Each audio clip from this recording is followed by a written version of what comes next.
Magandang araw mga kapolitika at welcome back dito sa ating YouTube channel, Usapang Miss Universe Philippines na naman po tayo in this video.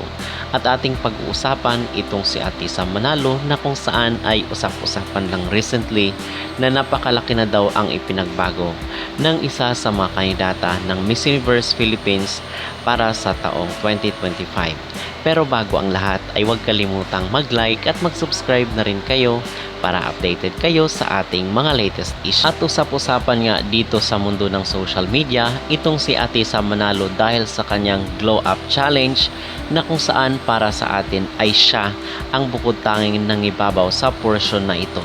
Talagang marami nga po ang nakapansin na sobrang laki na ng ipinagbago ni Atisa Manalo kung ikukumpara mo doon sa mga previous na kompetisyon. Ano ang iyong mag-reaction sa videong ito? Mag-comment down below at huwag kalimutang mag-like at mag-subscribe na rin kayo para updated kayo sa ating mga latest issue.